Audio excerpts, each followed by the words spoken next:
여러분, 요즘은요 10년 된 가게, 20년 된 가게, 30년 된 가게도 이제는 여지없이 문을 닫는다고 이야기를 할 정도입니다. 그만큼 가게, 소상공인, 자영업자는 어렵다는 뜻이에요. 특히 대학가가 굉장히 어렵습니다.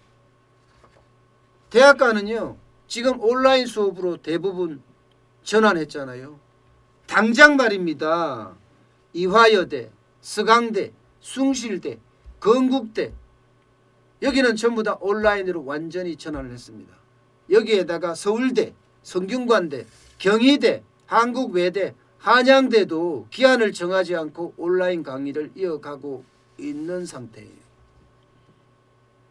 이러니 대학가 주변의 상가들 어떻게 되겠어요?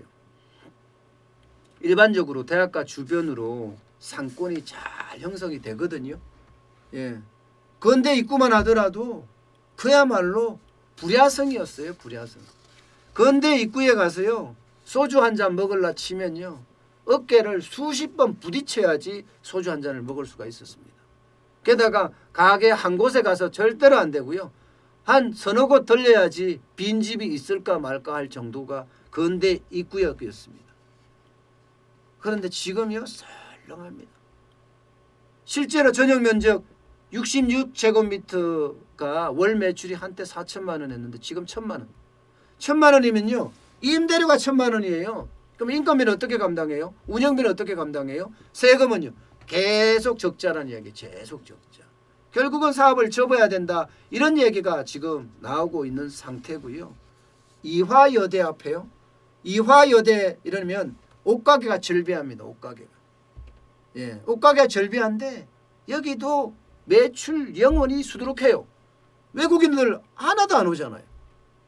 게다가 내국인들도 안 가요. 그러니 하루 걸러 하루 매출 영원이라고 해요. 이곳에서 30년 동안 옷을 팔았던 사람이 야 요즘같이 어려운 적이 없다 이야기할 정도로 심각합니다. 30년 옷가게 했던 사람이 이제는 나도 실난다. 올 6월까지만 장사를 하고 그만두겠다. 이렇게 이야기하는 사람들도 천지입니다. 하루 있잖아요. 코로나19 전에는 하루에 100만 원, 200만 원씩 물건을 팔았습니다. 100만 원, 200만 원씩. 많이 파는 곳은요. 그런데 지금은 영인 날이 태반이고요. 2만 원, 3만 원 매출 올리기도 바쁘다고 이야기할 정도니까 이화여대 앞에 상권도 매출 제로 그런 가게들이 속출하고 있는 거죠.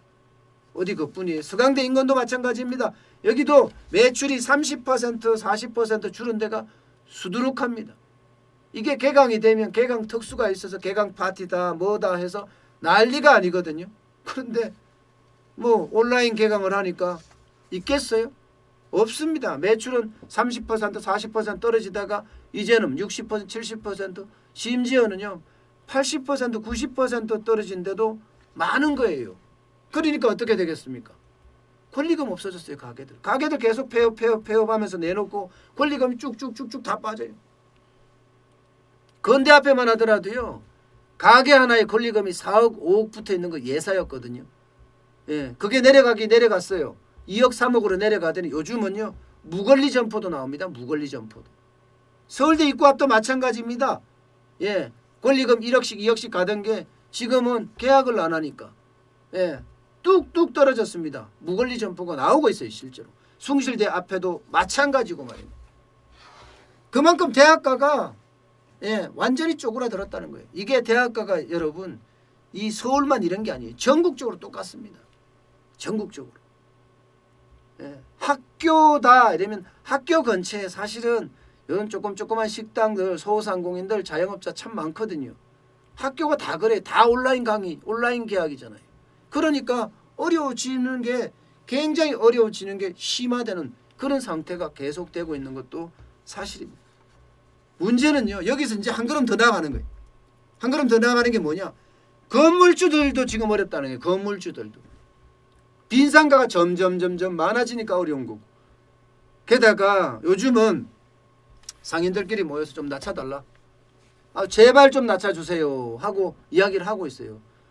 야, 안 낮춰줄라니 건물주도 난감한 거예요. 그렇다고 매정하게, 물론 매정하게 돌아서는 사람 많습니다.